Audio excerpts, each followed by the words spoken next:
Hi, I'm Ryan Davis. And I'm Kiernan Schmidt.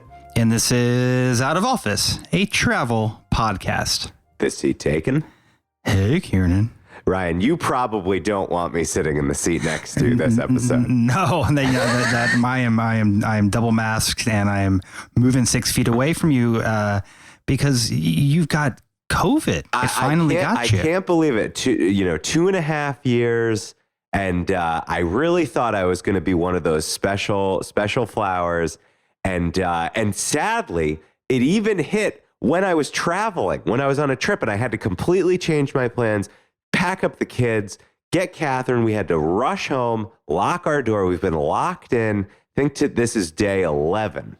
But at least it was totally asymptomatic, like Biden. You were just totally fine, and you were back in 5 days. I'm so tired of people comparing everyone's COVID cases to Biden. Biden is the president of the United States. He gets all the secret drugs. He's got, But he's also 117 years old. I mean, that has to account for something. And yet he got COVID and tested negative faster than I did. It's insane.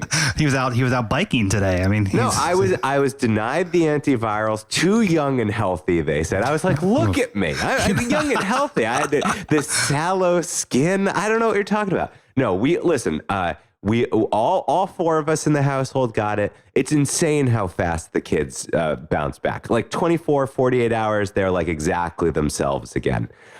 Whereas Catherine and I, flu-like symptoms kind of merged into cold. Then we recovered. Now we're back into cold. So we're just on the cusp of testing negative. I see normalcy on the horizon, but I am so sad to say I had this great trip out to the Hamptons planned. We have friends who live there, and with a great place in Southampton. We're going to visit some of the museums and cultural sites nearby, check out some of the hot Southampton restaurants. And sadly, that's going to have to be delayed, maybe to later in the summer. I'm hoping we might still get out there. It's an area I've spent a lot of time, though, so I still think that we should probably do a Hamptons episode. Oh, a Hamptons episode. That's going to be a fancy episode. That should be for our premium subscribers. Because my recommendation is that you don't visit the Hamptons in the summer. Really? The fall is the time to go. Sure, the summer is when it's such a scene. The traffic's horrible. If you're putting around in a little Honda, you feel everybody looking at you, judging you. Oh God, you don't want to rent a Honda to go well, I'm not renting. I was driving my Honda. But in the fall, you get back to the people who actually live there, like all the people who serve in the wealthy houses. You're selling me on the Hamptons. I'm going out to Long Island to Glen Cove tomorrow to get my monkeypox vaccine. Oh wow! So that's the closest you could get it. That's the closest I could get it to get it. I mean, how soon. Depressing is this? We have a travel podcast. We're spending 10 minutes on vaccines and antivirals. This is miserable. Well, we have a fun episode today, though. We do have a fun episode because this is a follow-up to a famous trilogy that we had when Catherine and I went to Peru on our honeymoon, and I did a whole series. I know we're going to link to it in the show notes of Peru episodes. And Ryan, you just got back from Peru. I just got back from a month in Peru with friends of the pod, Chase Whiteside, and acquaintance of the pod, Chase Whiteside, and he's gonna join me today, and we're going to talk about the trip. And it was pretty epic. So finally an episode he might listen to. Exactly. We're going to bump that listener number up one more in Bushwick. Now, Ryan, given that I've covered so much ground in the trilogy, what are listeners going to get that's a bit different? So we're going to spend time in southern Peru. We started out in Lima. We went to Arequipa, spent some time in Cusco in the Sacred Valley. We've both listened to the trilogy recently. We revisited the Peru trilogy.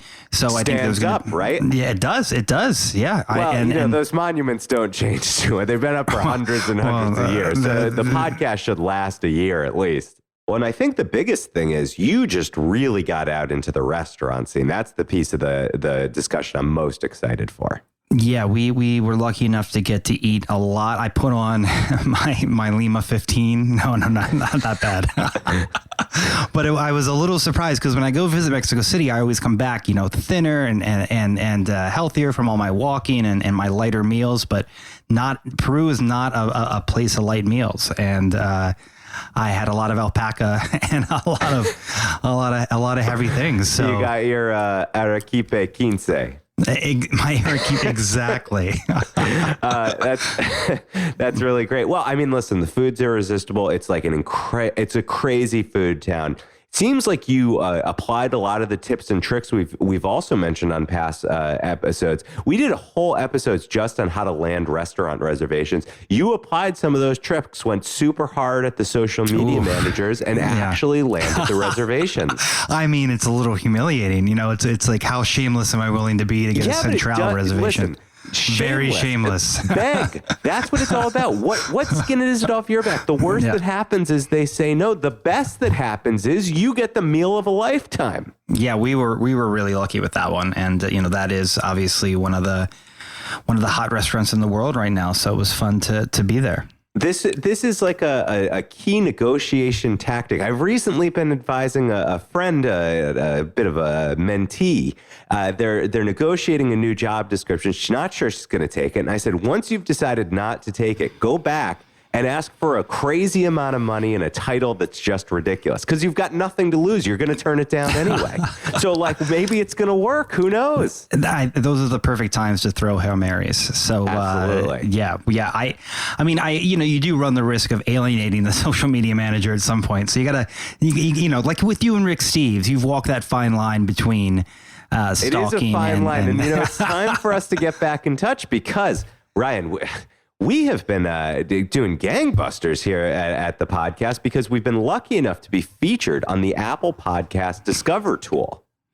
Yeah, it's been awesome. We've had our best month again. We're recording this at the end of July, and another record setting download month. So, thank you so much to Apple Podcast, and thank you to all the new listeners and subscribers. We see you, and it's just we don't see you. We see numbers that represent your existence. Sure.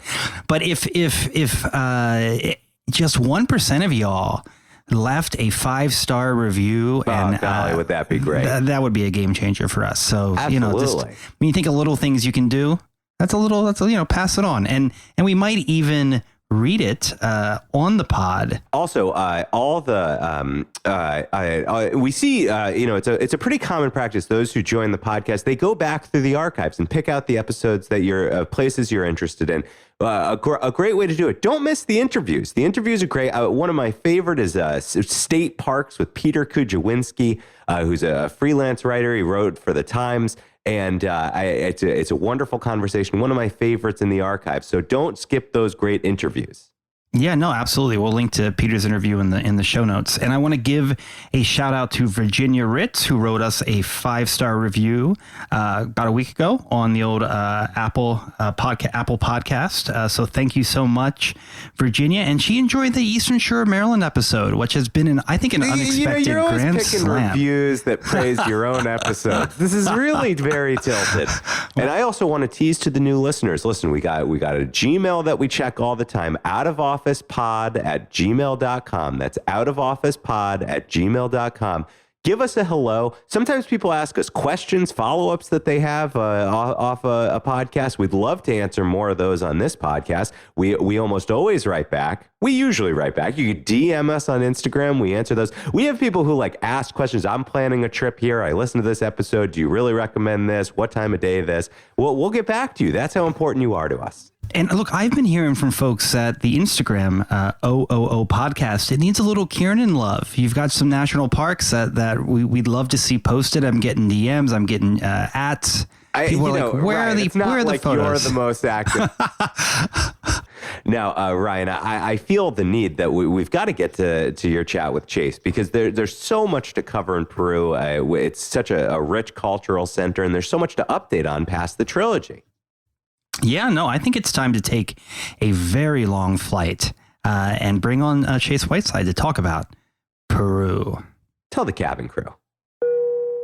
Flight attendants, prepare for takeoff, please. All right, so welcome back to the pod, Chase Whiteside. It is good to see you back here in Brooklyn, New York. It's good to see you. It's good to hear you, as I am often a one-man audience for your side of this podcast. Well, it's good. It's good that you're going to get to hear the other side, and Kiernan is especially excited that you've returned to us today. Well, I'm grateful to Kiernan for having me back. So you and I just got back from basically a month-long trip to Peru. We did a few cities, Lima, Arequipa, Cusco, and then some smaller cities inside of that. How did you sort of decide what cities, you did quite a bit of the planning for this. How did you decide the cities we were going to focus on? Yeah, well, first of all, I think your listeners should know that one of the things that's weird about this is that have you and Kiernan ever traveled together?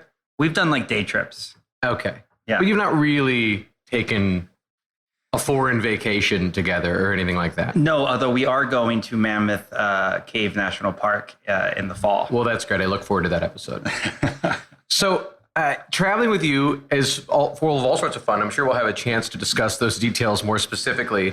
But so we kind of broke this up where you were doing a lot of the planning for restaurants. Right. Which for you is a big part of travel. Yeah. And I was made kind of our city itinerary. Okay. Yeah, that makes sense. And so the focus for us was really, we wanted to make sure we got to Machu Picchu. We wanted to hit some of the hottest restaurants in Lima. And then we wanted to take this train trip. Yeah. Yeah. Yeah.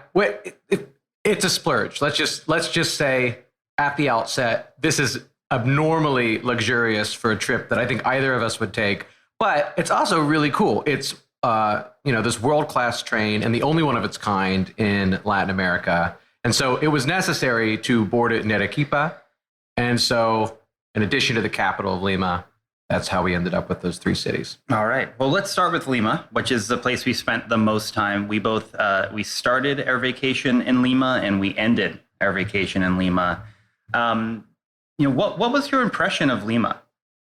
I mean, Lima is similar to a lot of Latin American capitals in that it's kind of this large, chaotic city. Its infrastructure, kind of like Bogota, is just out of control.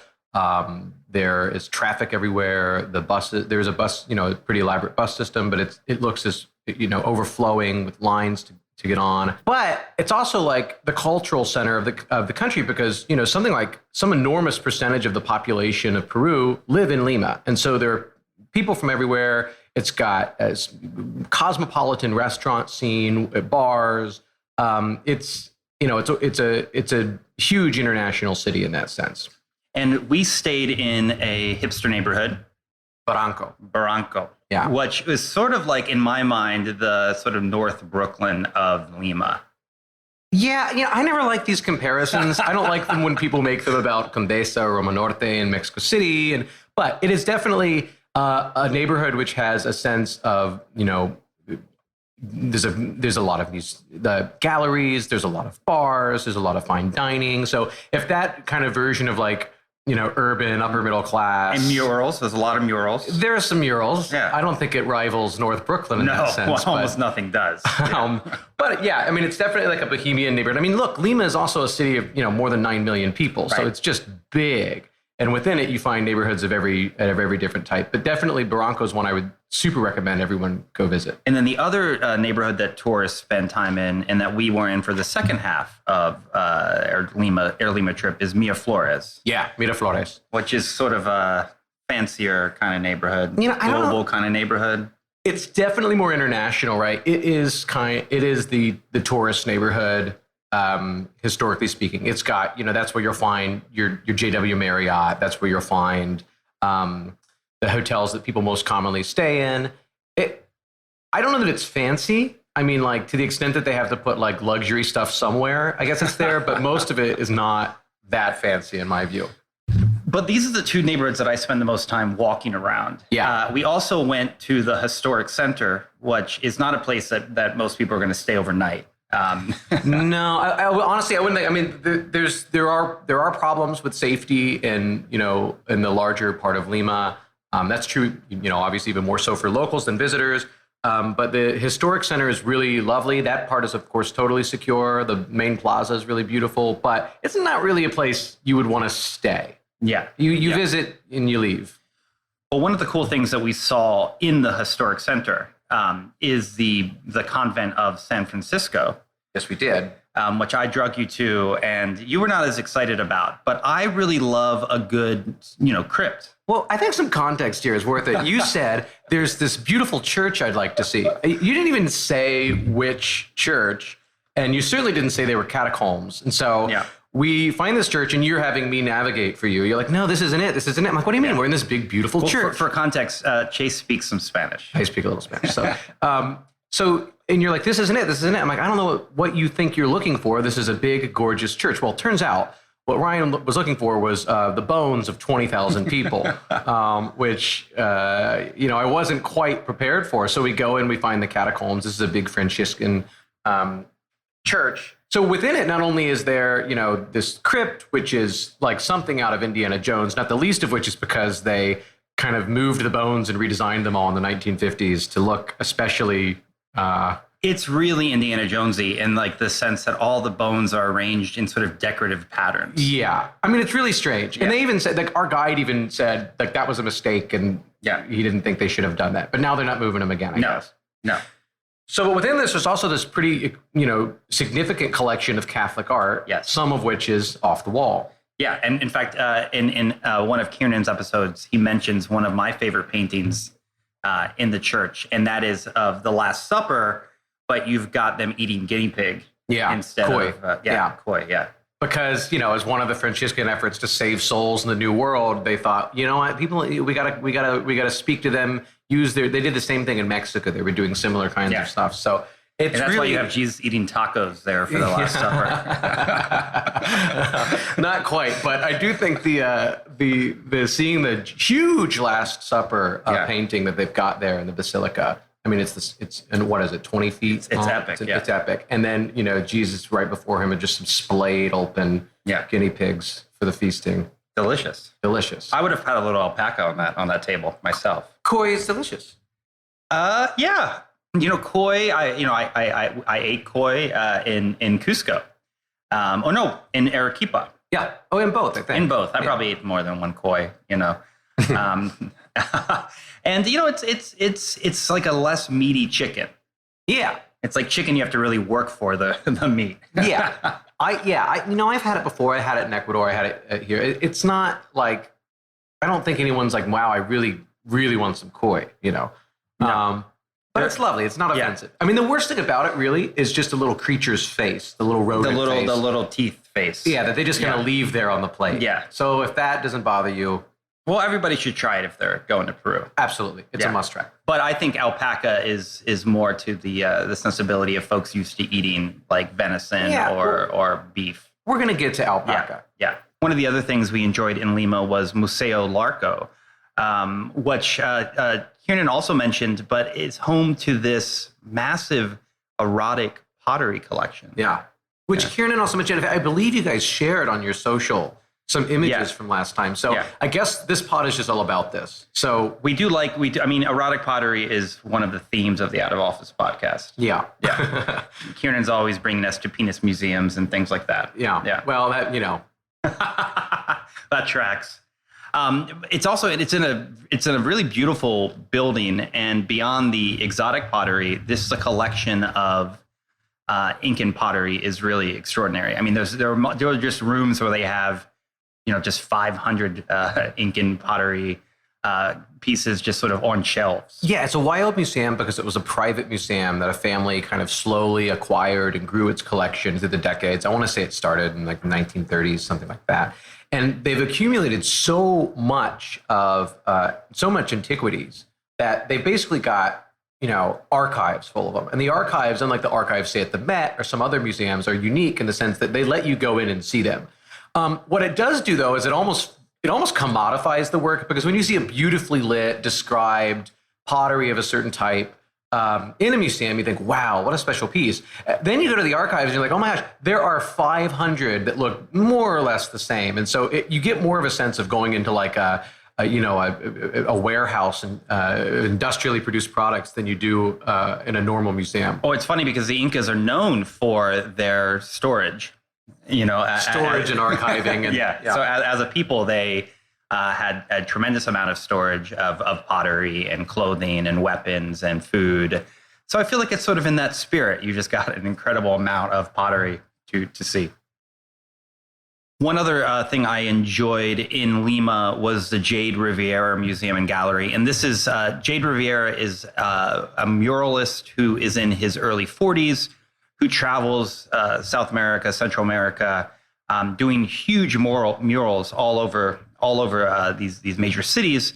And he's got a gallery sort of in Barranco surrounded by cool murals that he did, and some of his stuff for sale. So I picked up and getting framed one of his works and giving one to my mom, which is nice. Now, you've got a lot of things you brought back. I didn't bring back that much. Okay. Yeah. So two other things to flag before we move on here to restaurants is I managed to get up to La Punta. La Punta's on this little peninsula. It's kind of an upper middle class neighborhood on the water. It has a beautiful boardwalk, tons of places to eat, lots of seafood, and huge, enormous mansions that are built in the colonial Republican style. And just really, really beautiful. Definitely something to see. And then the other neighborhood that is a great place to go and walk around is San Isidro, which is just north of Miraflores, and where we didn't spend a ton of time, but which I did pass through, and which is perfectly lovely, and another place to go if you spend enough time in the city. And we went on an adventure one Friday night in Miraflores trying to find this. There's supposed to be a couple gay bars in Lima. And during the pandemic, we suppose, many of them closed down. Anyone who travels a lot knows that Google Maps is not as up to date as it is in New York City elsewhere. So sometimes you can see, it's kind of like looking backwards, in a telescope at the past. You can see that there were all these gay bars that existed, but during COVID, they closed. Yeah. So it's funny because, you go to a city the size of Lima, if you go to Mexico City or you go to Bogota in Latin America, there are a lot of gay bars. And Peru struck me as just a more conservative country sort of around that than other places that we've been. Yeah, so it certainly compared to Colombia, compared to Mexico, in terms of like gay visibility, nightlife, it seems a lot more conservative. It reminds me more of Ecuador in that sense, Quito, where, these things exist, but they're much less visible. I mean, none of like the crazy nightlife of Chapinero in Bogota or of Zona Rosa in Mexico City. There's nothing like that. No, there's nothing like that. We did manage to find a club that was pretty packed when we actually got there. Yeah. And I think it might have been the only gay club in all of Lima. No, I mean, this was sad because we went to the street where Google Maps suggested there were like 16 gay bars, and there were none. And we sat there and we had a drink and we thought, well, we failed. Yeah, but I did some mass grindering. Yeah, you were using Grindr to get guidance on where to go, which is brilliant, by the way. And it worked out. We found a halfway decent place, and I learned that you're not supposed to pay DJs to play David Bowie music. Yeah, no, Ryan thinks it's appropriate to go to a room of hundreds of people and demand that they change from the Latin music they're all enjoying. They were not just playing Latin music. Yeah, that's not fair. That's anyway, not fair. but the DJ happily just said, yeah, no, buddy. Yeah. So because there isn't a lot of gay nightlife, but there is fine dining. So the gays do have quite a bit to do there. In fact, I think Lima really bats outside of its weight for fine dining. Yeah. So there were a couple places that we really wanted to get into. One being one of the hottest restaurants in the world right now is Central. And when we went to Central, it was ranked number 4 in the world. And then within weeks of us going, was moved up to number 2. And I like to think that was like the preemptive, like the out of office bump. Yeah. Yeah. Do you want to talk about how you got that reservation at all? Yeah, so I mean, I harassed the social media manager until they gave me it, because they only have 12 tables, and you described Central as being sort of a mortgage office. It looks like a bank. I mean, first of all, it's an extraordinary experience. Yeah. I definitely recommend that if you're going to be there and you're able to get a reservation, you should absolutely go. And you're right, the whole city bats above its weight in food. Peruvian cuisine at every level, not just fine dining, is really impressive. Just a lot of unique ingredients and fresh ingredients.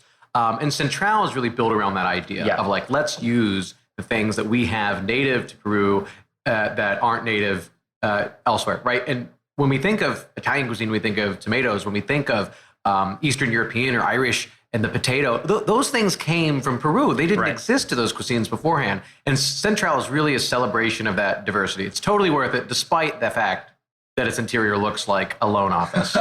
So you walk into Central and you're taken to a table that basically has little bits of every ingredient that you're going to be tasting throughout, and they walk you through each of the ingredients. They talk about where they come from in Peru, right, and sort of the kind of dishes that will be used. It's very Instagram-y setup. It's the only time Instagrammers really want to be like photographed with a bunch of varieties of tubers and whatnot. Yeah. I mean, it's a very weird thing. So the chef there is a young guy in his 40s who's a superstar in Peru and now around the world. He just opened up a place in Tokyo. Virgilio Martinez. Yeah. And we're going to talk a little bit more about him because he has a place in the Sacred Valley that Kiernan went also called Mill, which we think in many ways is sort of a more unique experience in Central. Yeah, it's definitely more novel. Kiernan already talked about it. He was right. Yeah. It's great. You should go if you can. So Peruvian cuisine is famous for its Japanese influences as well. How did that kind of come to be?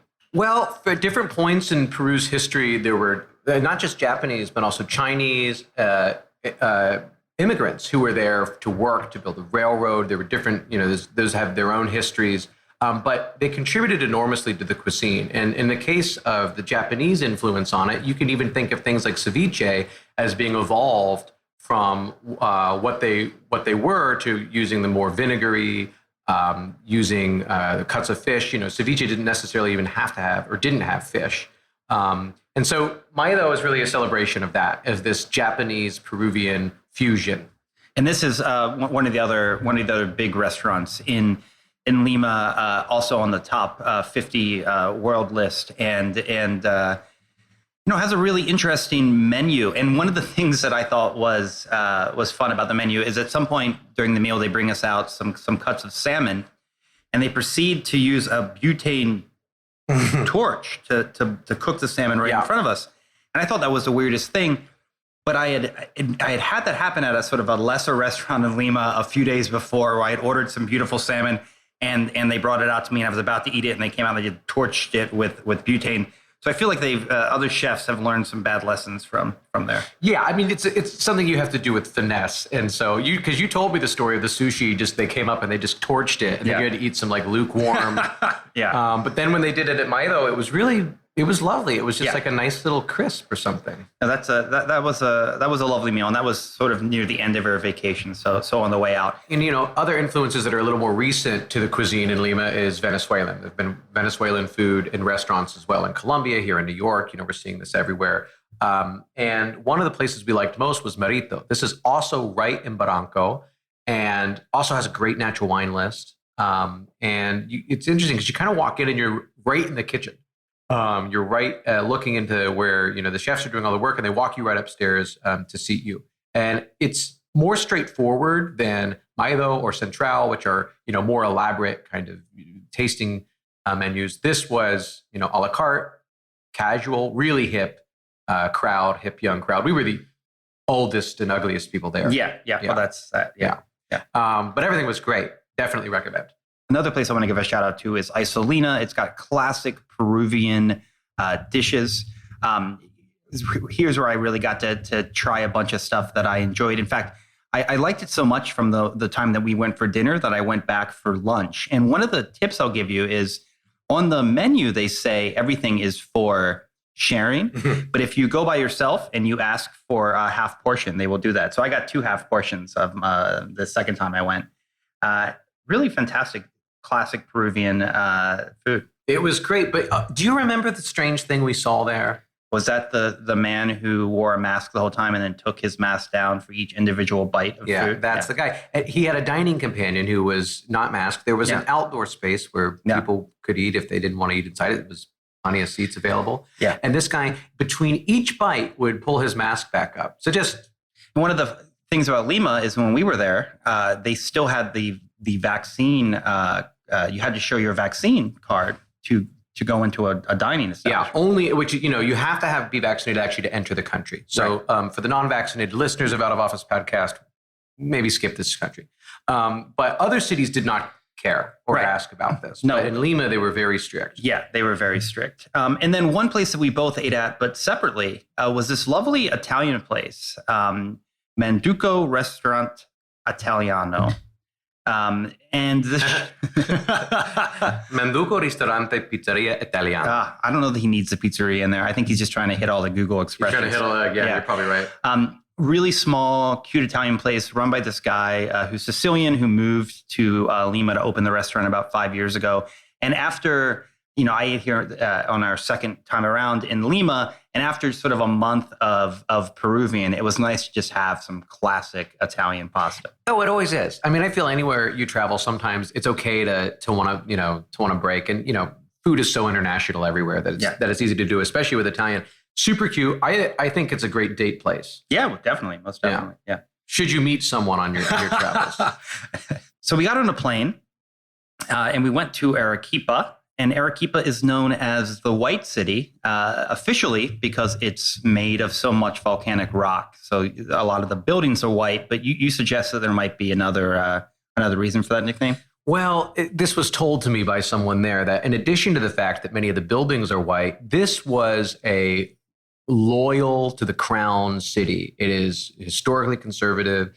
It is thought to be, more Spanish generally. And so people, a young gentleman I met there said that, they called it the White City also because it had so few natives. Yeah. Yeah. So we show up in Arequipa, and, people come to Arequipa a lot for the outdoorsy stuff. There's a lot of hiking, there's whitewater rafting, there's a volcano that you can climb. I think it's safe to say that we didn't do any of those things. No. I mean, that's not really, you don't really travel that way, and neither do I. No. But we did have a good time in Arequipa. We were there actually, working from Arequipa. So we were there for a little over a week and really got to explore. This was the first time that I got to hold an alpaca. Folks, it was embarrassing. It was like you couldn't. First of all, they're aware of the novelty of the alpaca for northern visitors, and so it's people will walk around the plaza. Generally, older women walk around the plaza with alpacas of various baby alpacas. Well, and larger ones as well. Yeah, but still youngish alpacas. Yeah, youngish alpacas. We're not checking ID, and.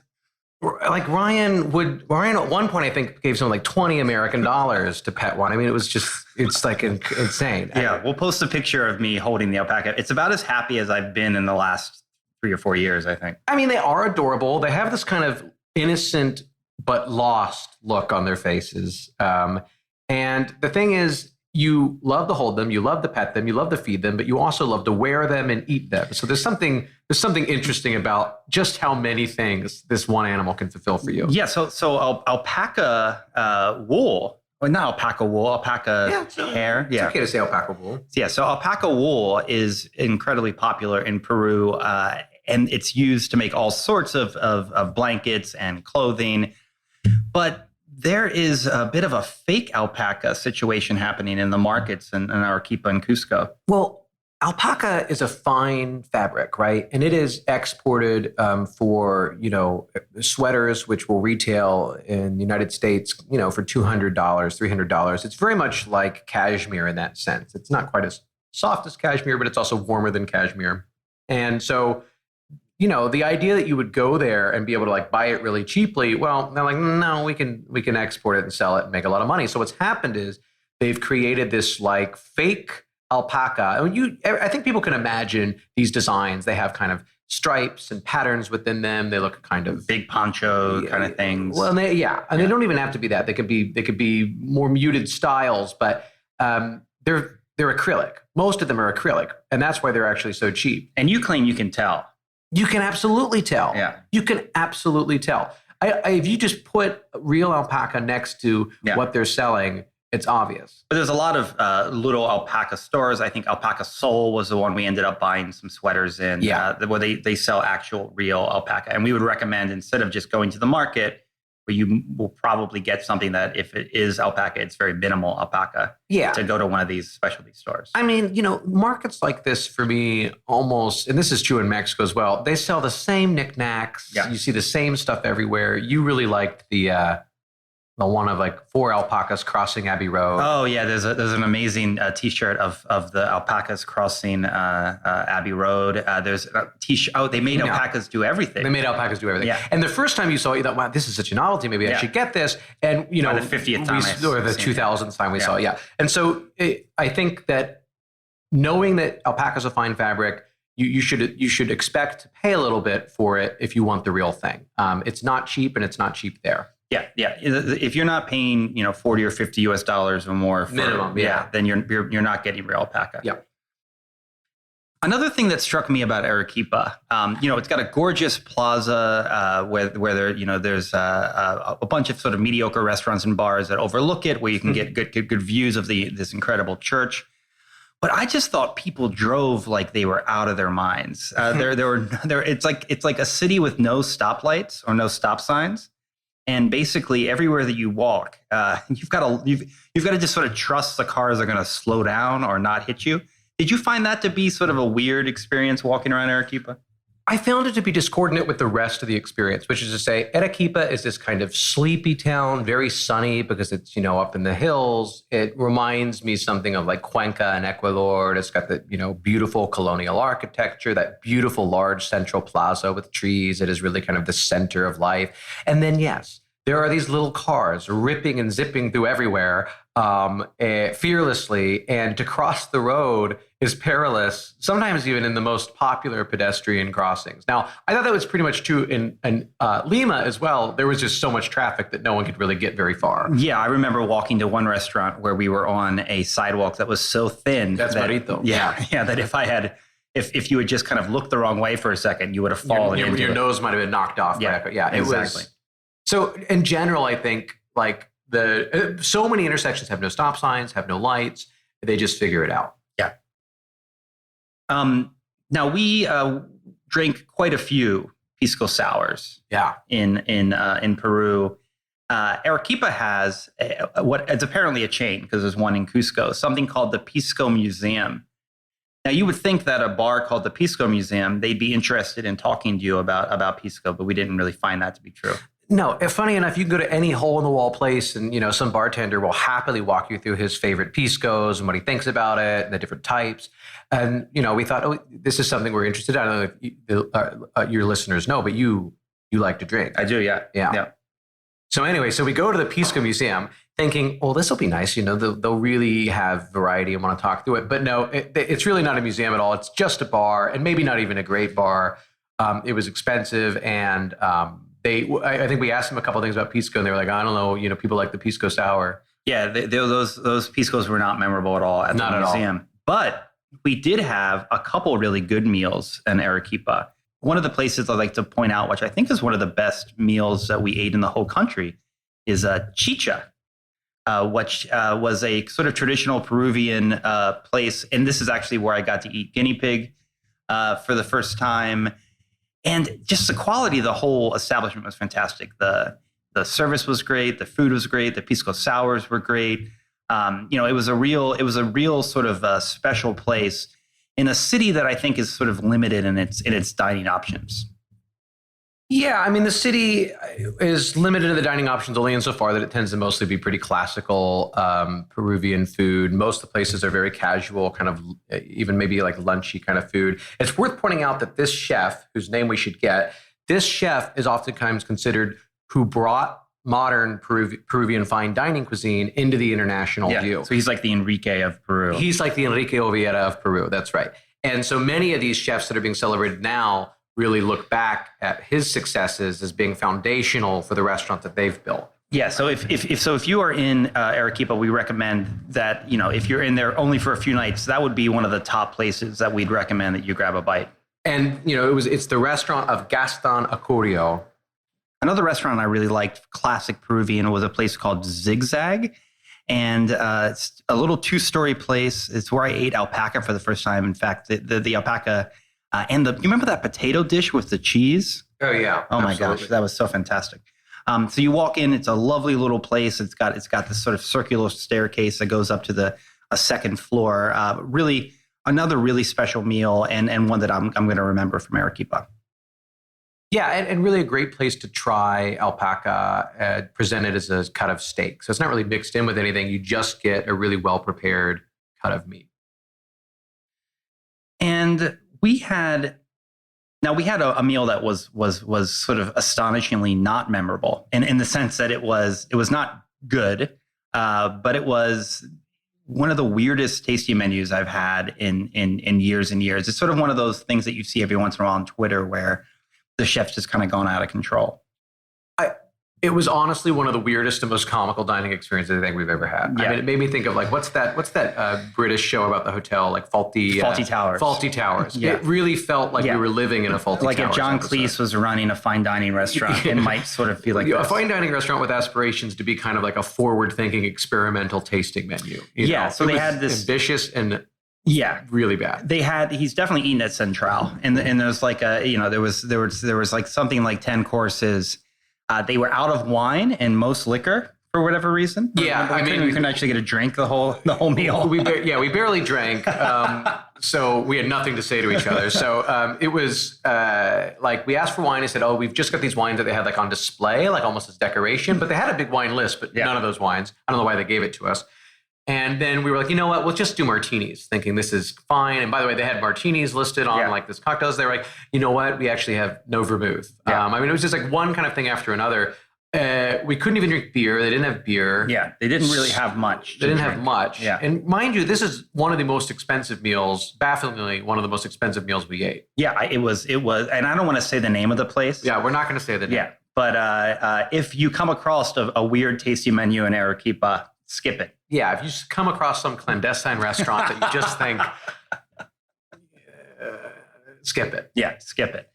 But we did find a really cute little place that was run by the chef, this little Italian place, sort of a hole in the wall. In fact, we were trying to go to a more popular Italian place that we could not get into, so we were sort of just walking around. Like groups of just beautiful, elegant people walked right in front of us and had no problem, and they turned us away. They turned us away.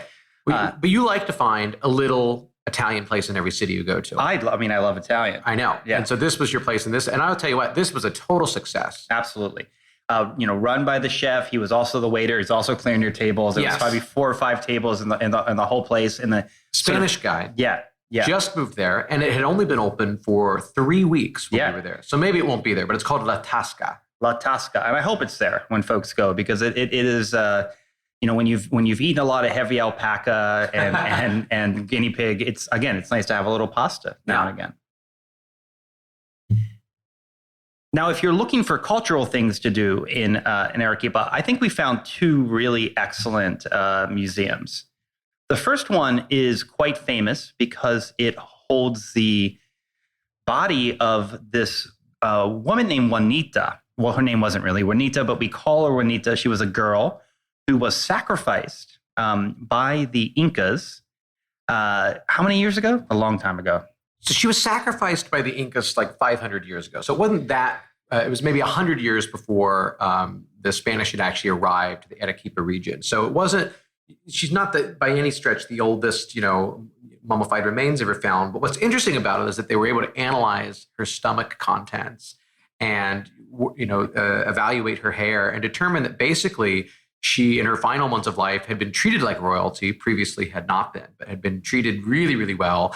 And she'd been gotten totally drunk on chicha, which is a fermented drink. Chicha. And loaded up on coca before they actually killed her. So, that's kind of how you would like to go out, no? It could be worse. It could be worse. Yeah. She was not on display. No. But a friend of hers was. Right. Yeah, so the museum is really around the mummified remains of this girl, but they have other people they cycle in when they have to move the Juanita mummy to the back for restoration. They're kept in, it looks like it's like 5 layers of refrigeration. Yeah, it looks like something you would keep like Magneto in or something. Yeah, exactly. It's a big, wildly lit, refrigerated case. And all of the people that are in that museum, all of the remains that are preserved in that museum, they're from the mountains outside of Arequipa. And the museum does a really cool job of walking you through various things that were found with the mummy, what clothes they were wearing, the religious artifacts, etc., that they had with them. So it's an interesting museum outside of just the mummy, but the mummy is sort of the it's the highlight. I mean, they wait till the end to show you the mummy. Is the mummy the best way to? I mean, I guess I think it's a they mummy. say mummy Juanita. Yeah. All right. It's a natural mummy, though. Yeah, it was naturally mummified by being in a high altitude freezing mountain. Exactly. Yeah. And they make you watch a very silly documentary before that talks about how much Juanita loved the idea of being sacrificed. Yeah, that it was such an honor for her. And that's why, of course, they had to get her blitzed out of her mind before they did it. Oh, well, there are also a lot of Catholics in Peru, and we went to... Yeah, that's why you listen to this podcast, to get really good insights. Like, there are a lot of Catholics in Peru.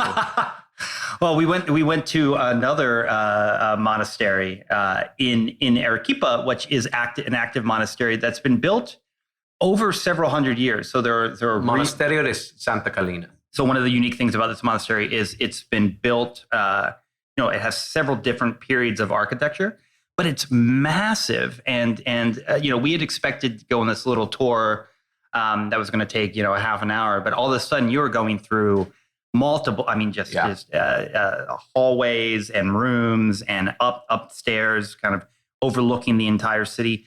It is quite a sight. It's really cool. It feels like a whole town contained within the monastery walls. And the extent to which they've kept the original structures, architectures, kitchen, it's really cool. Honestly, I've been to a lot of monasteries traveling in Spain and in Latin America, and they're not always my favorite thing. It's kind of like you've seen one monastery. Yeah. But this one was really, really special and unique, not just because of its size, but because of just how well retained the original architecture was. And one of the, Arequipa is the city that's had a handful of really big earthquakes. And part of the monastery was destroyed by an earthquake, and they sort of not fenced that area off, but you can sort of go to that area and see and look at it, and look at it, which is super cool. All right, so we are in Arequipa. We are fat from all the guinea pig and alpaca, and we are drunk on chicha, and we got to get on the train because the train's going to take us to Cusco. So the train. So this is this the fanciest thing you've ever done traveling? Yeah, I think it is. It is for me too. Yeah. So this is a Belmont train. The Belmont is I think it's not that old of a company, but they have refurbished and operate kind of luxury travel trains around the world, including like the Orient Express and some other things that are famous trains that they now own and operate. And in this case, it's really the only one of its kind in Latin America, a luxury sleeper train that gets you from one place to another. So in our case, there's two routes. You can go from Cusco to Arequipa or Arequipa to Cusco. And it's 2 nights on this train. And so we boarded the train at night in Arequipa. And yeah, what was your experience? I don't think we felt totally the same way. Well, I think, they drop you off at this old train station that is, quite lovely. But our driver wasn't even sure that it was in service. He's like, "Are you sure you're going to the right place?"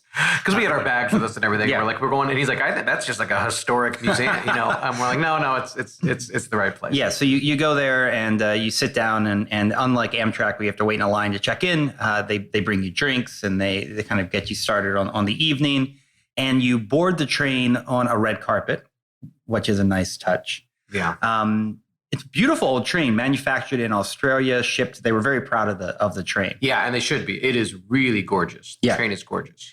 Now, we get on the train, and it's you had never done a sleeper car before. Never. I've only done once overnight in Russia, and that was a different kind of train. This is, the room was actually nicer than I expected. It was smaller than a cabin you would get in like for instance, a cruise. Yeah. But it was a nice room, and it wasn't as hard to sleep or shower as I imagined. Right. I love trains as represented in cinema and literature. Yeah. And I love Hitchcock movies where they're on trains. Yeah. And so I've always wanted to do this. Yeah, you were a man about the train. Yeah. Yeah. Yeah, You were making friends. You were, you would have stayed on that train for the rest of the time, like that South Korean movie. I could have stayed on it longer. If anything, for the price, I was a little disappointed when it was all done. I'm like, I wish that was another day. Well, we haven't mentioned the sort of existential threat that existed throughout our vacation of this massive travel shutdown. That's right. Yeah. So, there's too much to cover possibly in this podcast, but the political situation in Peru has basically always been unstable. And they've had, something like 4 presidents in the last 3 years. And there is a lot of, continued social protest in opposition to the government, in opposition to other economic policies, in this case, the opposition to the cost of gasoline. And so there was a transportation strike that was always on the brink of shutting the entire country down while we were there. Yeah, so the train was actually supposed to get into Cusco in the afternoon, and we ended up getting there early morning because they were worried that the train station was going to be shut down and we wouldn't be able to actually get into Cusco. Out of the train station, also. So that sort of made the train trip a little shorter. But one of the cool things that we did was on the way there, we got to stop at Lake Titicaca, which is massive, which is a massive, massive lake on top of a mountain, which is a really interesting experience. And we had a really great tour guide who we loved, who was very funny, had a lot of maps, kept making fun of the Bolivian Navy. Which is a funny thing to talk about. You have to be careful. The Bolivian Navy could come and get you. Yeah. But we got to go to these islands in the middle of Lake Titicaca, and these islands are made from, they're floating islands that are created by indigenous folks out of reeds and big chunks of essentially like mud and dirt that they turn into these sort of temporary islands that can last for up to 30 years. Now, it seems that folks used to actually live on these islands, but we think that the ones that you visit are more for tourists. Well, we know that there are still communities that live on the artificial islands that are built and sustained over decades and expanded. But the islands that tourists are most likely to go to are not probably actually inhabited by anyone who lives there, because it's a whole, money-making operation. We learned from our guide, in fact, that the traditional dress of the area was pretty dark. It was kind of muted neutrals. And over the years, because it is, the income is principally from tourists and visitors, they've adopted this, really vibrant and colorful clothing style.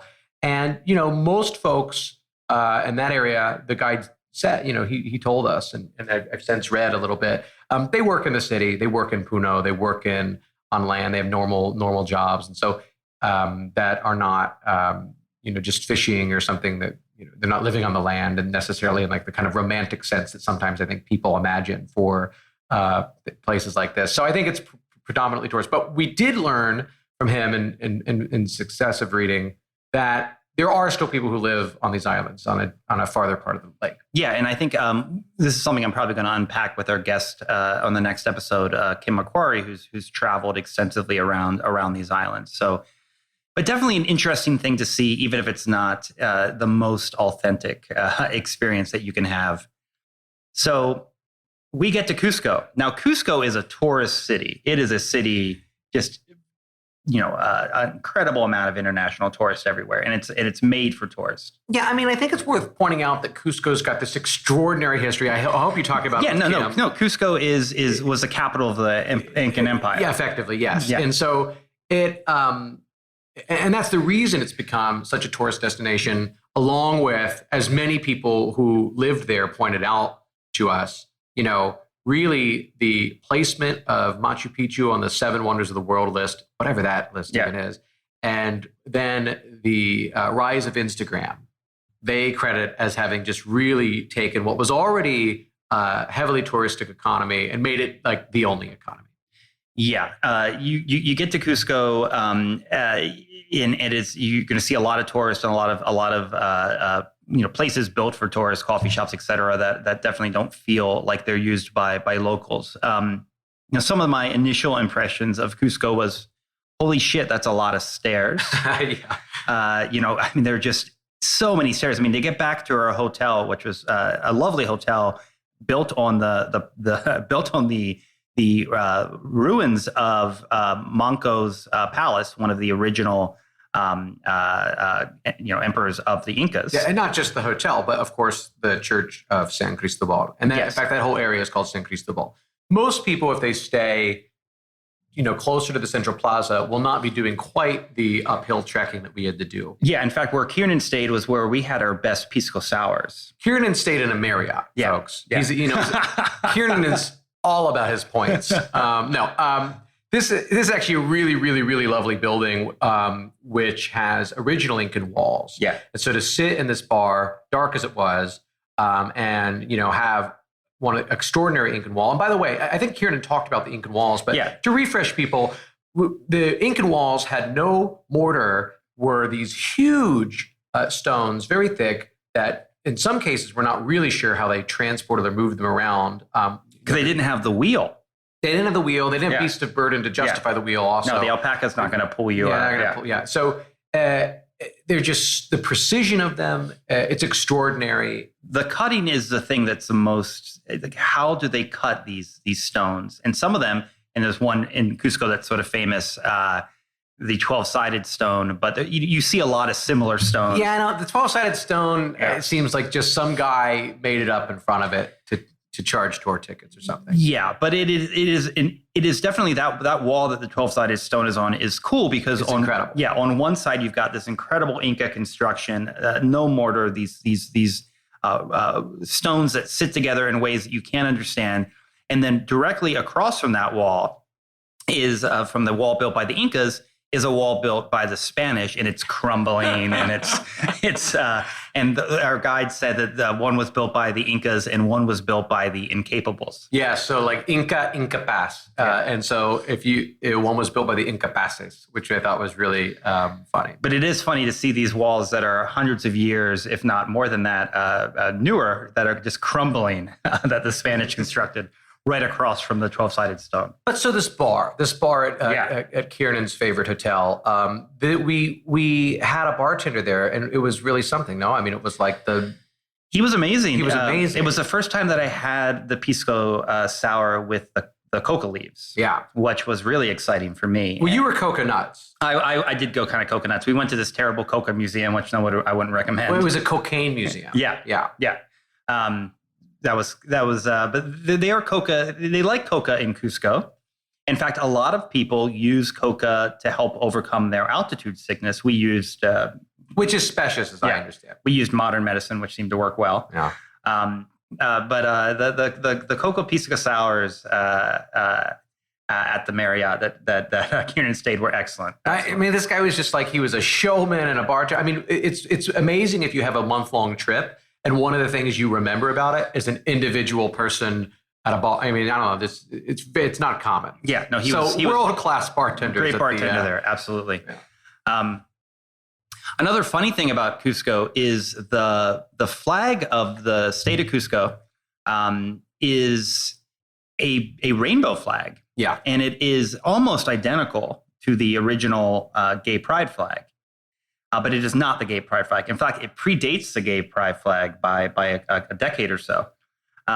So what's interesting is you get to Cusco and you're walking around and you're like, is this the gayest city in the world? And mind you, we were there during Pride Month. Yes. We, in fact, went to Pride in Arequipa, which was a small, quaint, but nice, happening. And so it was funny to arrive to Cusco. Now, I was already aware of this ahead of time. But if you were uninitiated and you didn't know about Cusco's flag, you would just think this is the biggest gay pride celebration I've ever seen. Exactly, yeah, but it is not that. It is their state flag, and it's a lovely flag. But you're going to see a lot of that all over Cusco. So one of the reasons that Cusco is so popular is because it's so close to incredible amount of Incan archaeological sites and the Sacred Valley, which is where Machu Picchu is. So a lot of folks will come to Cusco to sort of make their way to these places. Yeah, and especially, I mean, and I think it's worth pointing out, and I know Kiernan covered Machu Picchu and everything, but like these other archaeological sites are in many cases, almost just as worth it. They're less impressive in the sense that they're not so high up and so remote, but in terms of the structures themselves, a lot of really, really incredible stuff. We've got several sites that are just above the city that you can get access to. There are several that are within the Sacred Valley, Ollantaytambo, Pisac. Above the city is Sacsayhuaman.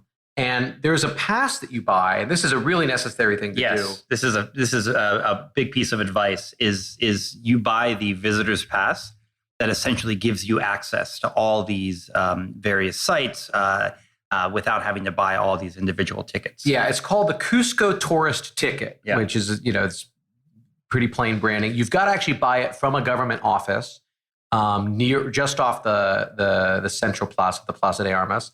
And it's like a really great deal because it's like 10 days and like 12 different sites. And obviously tourism is the main source of income there. It's important for them that people are actually, contributing to the upkeep of these sites. And so you should get it on day one. Yeah, you should get it on day one. Now, you can do a walk in Cusco to hit a bunch of the sites that are right around the city. It is a lot of steps and a lot of elevation. We took the sort of lazy way out and we had a driver for the day. And I think we saved an incredible amount of time and probably a lot of sunburn. Oh, yeah. Well, especially you. Ryan really burns. Look, I mean, there are different ways to do it. There are people who go and they hike. I think Kiernan did the short hike.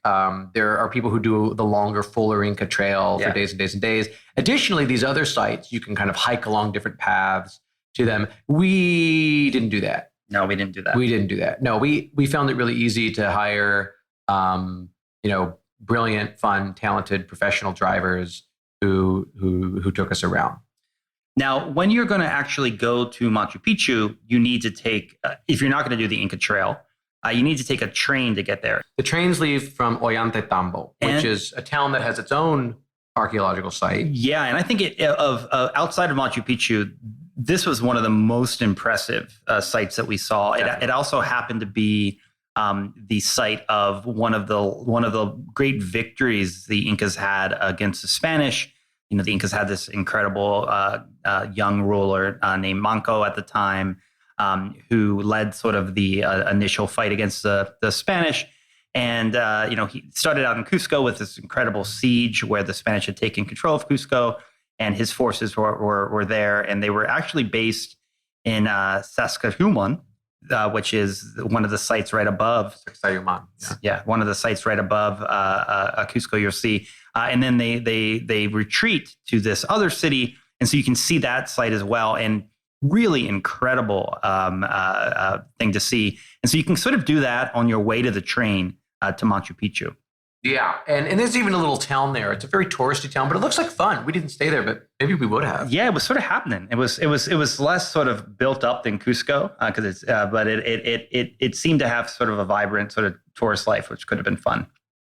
But we get on the train to Machu Picchu, and pretty much every train from that city is going to Machu Picchu, if not every single train. There was some guy who was like, hey, what's the train to Machu Picchu? And they were like, all of them. Yeah, so there's a bunch. You got to get your tickets. You take the train. It's about 2.5 hours on the train to get to Machu Picchu.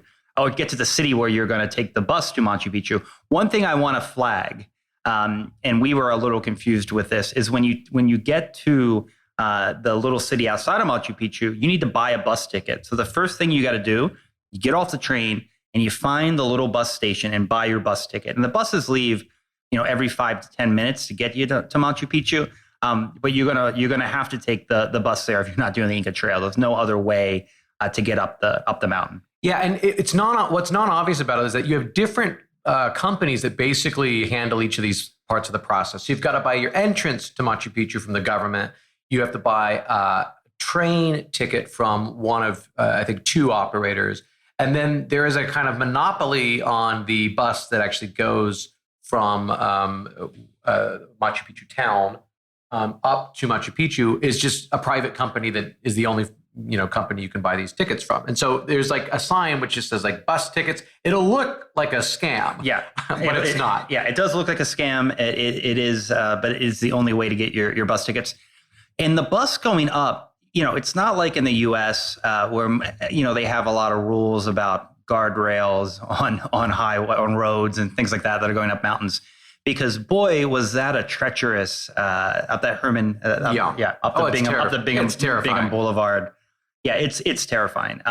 But you get up there, and I've heard a lot of people talk about like Machu Picchu, not being super tourist friendly, not having enough bathrooms, et cetera. None of that seems true. It's like for how remote the operation is, it's like vastly more infrastructurally sophisticated than you might be thinking. There's a little cafe there that was happening. There are plenty of bathrooms. Yeah. So if you're on the bus and you're thinking, oh no, I didn't pee, you'll be fine. You'll be able to do that before you go into Machu Picchu.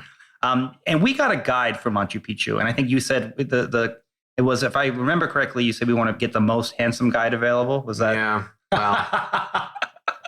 You might have to pre-book that. So no, this guy was great. And I do recommend a guide because even if you do prior reading or you think you're going to feel more relaxed being self-navigated, like there's just so much to know. And there's been so much study and so much observation of the different things within the site that a guide is going to be able to point that out to you and answer questions that you might have about it. So I definitely recommend getting a guide. And Machu Picchu, we saved it for the very last site that we saw. Yeah.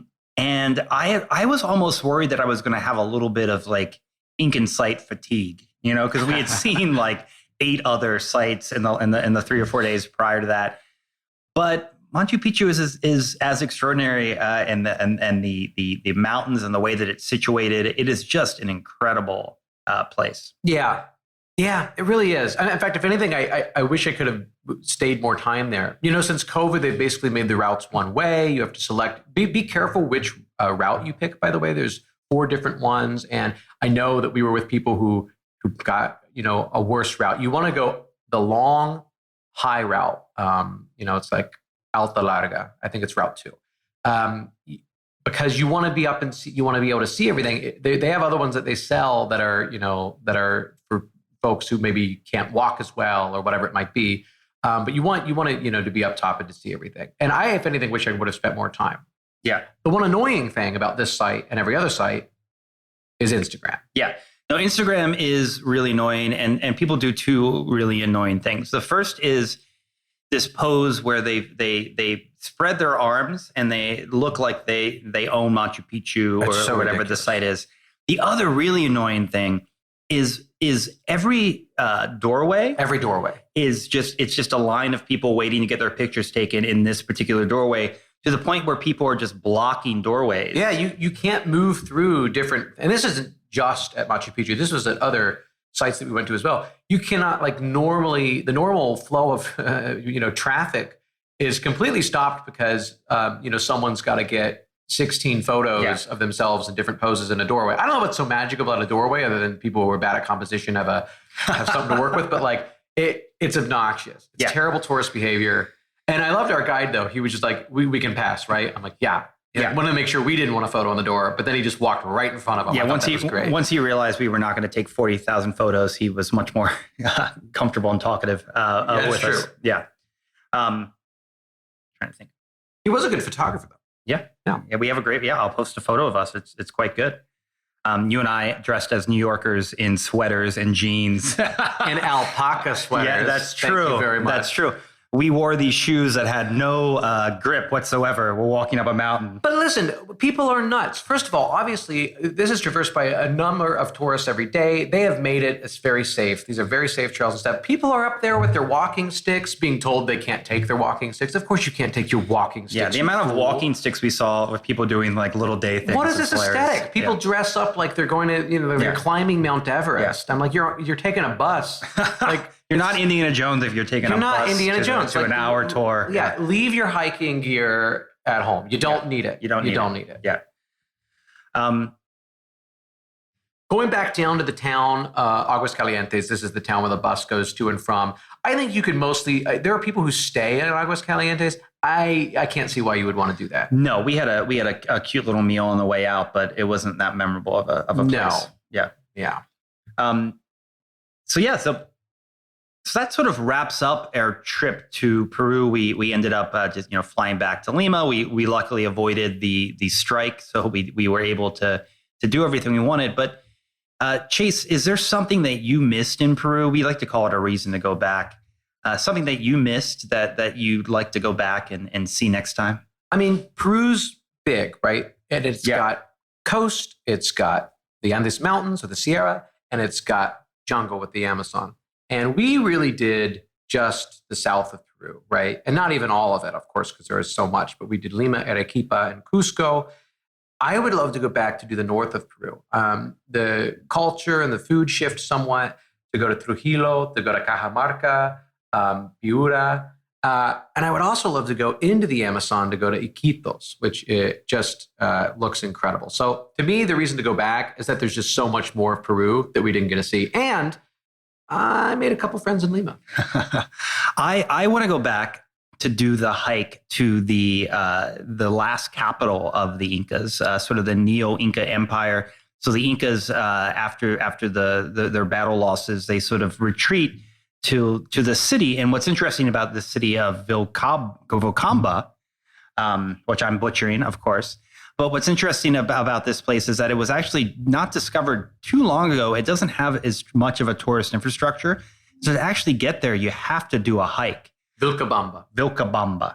Yeah, to actually get there, you have to do a hike. So that was one thing we didn't get to do that I definitely am going to put on my reasons to go back list. Yeah, that'd be incredible. I hope you get a chance to talk with Kim about this next week. This is great that you're going to have Kim on the podcast. He's really one of the foremost English language experts on the region. Yeah, no, we're excited to have Kim on. He's got a lot to unpack about his travels. And I think, Chase, it's time for the last stop.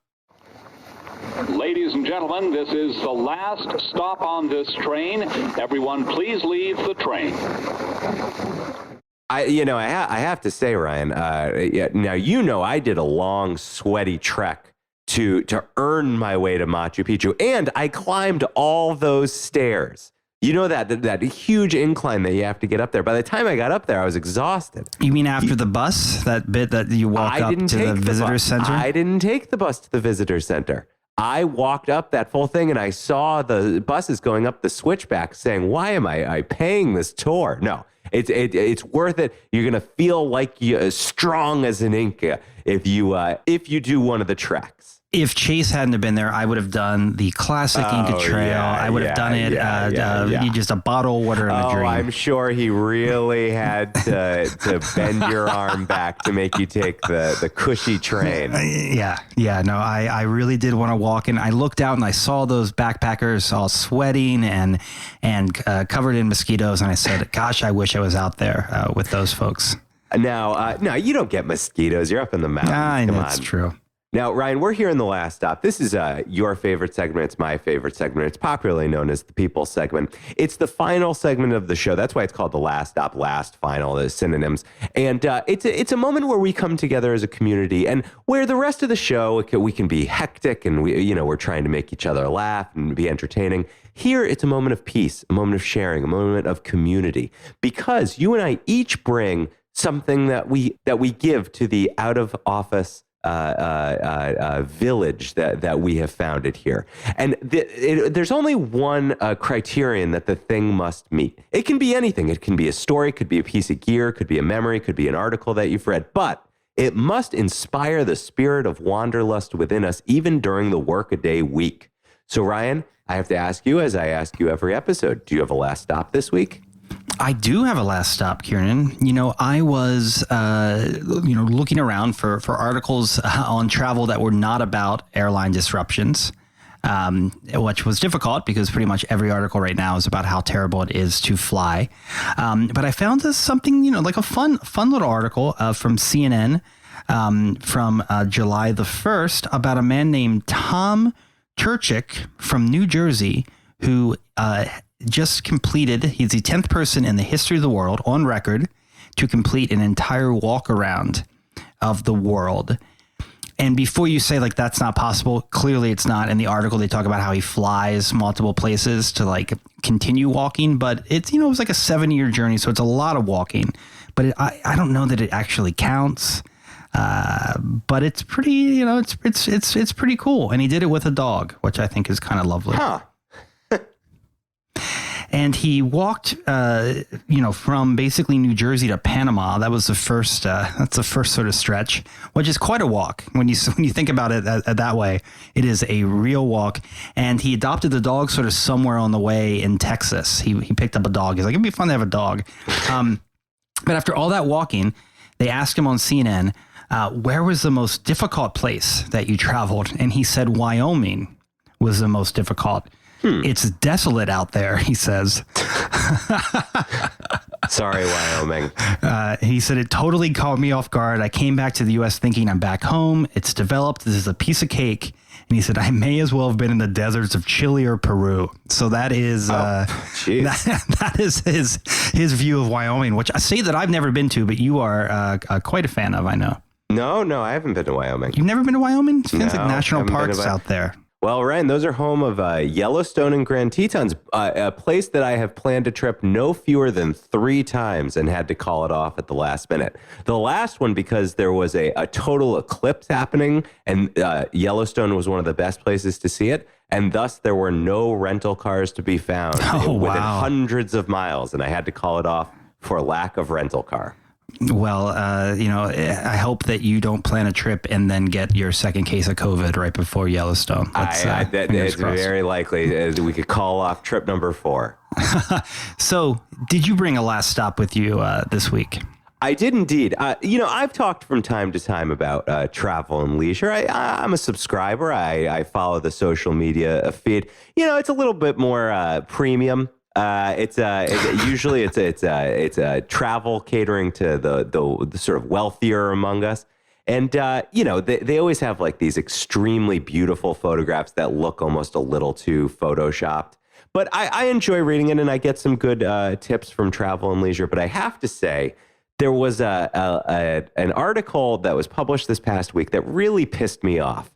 It's Travel and Leisure, and we'll link to it. It's called 21 Life-Changing Trips Everyone Should Experience at Least Once. So that's kind of a clickbaity title, but I was willing to give it a chance. But this is going to be a list of the Grand Slams, of the things that, the Machu Picchu's of the world, right? Yeah, Machu Picchu's on there. I mean, I got skeptical right from the first entry where it was Paris, France. Yeah, okay, Travel and Leisure. They're not a huge journalistic breakthrough. They've identified that Paris is a good place for tourists to visit. Yeah, exactly. And then number 2, American National Park road trip. Again, pretty non-specific.